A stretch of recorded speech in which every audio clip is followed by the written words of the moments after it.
Hello guys, so in today's video I'm going to show you how to connect Godaddy domain to your Netlify account. This tutorial will be very quick and simple. Just make sure to subscribe to this channel and leave a like on this video if you will find this guide useful. Now you want to of course sign up to your Netlify first or log into it, and after that here in the left corner you will see domains. So on domains you're gonna enter your domain name. So we're gonna go here on Godaddy. I'm just gonna go ahead and copy it and enter it right there. Now you're gonna click verify. And now as it is already registered, you want to add this domain here. And now you will need to add DNS records.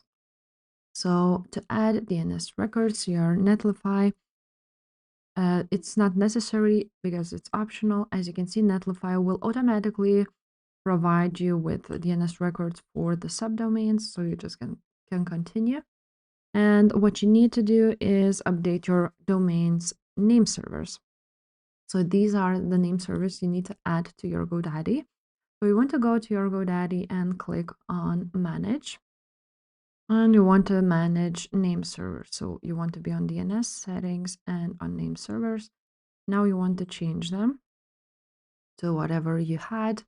So I'm just going to go ahead and delete these ones.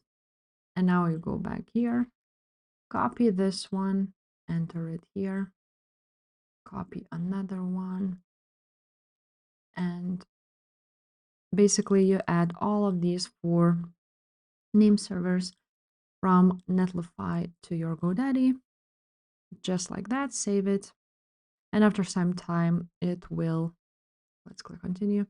After some time it will refresh and it will be added to your Godaddy. You can just refresh the page if you want to, and now you will see that here are those name servers. Then you're gonna click done, and now your Godaddy domain is added to your Netlify. If this video was helpful, make sure to subscribe, and I will see you next time. Bye.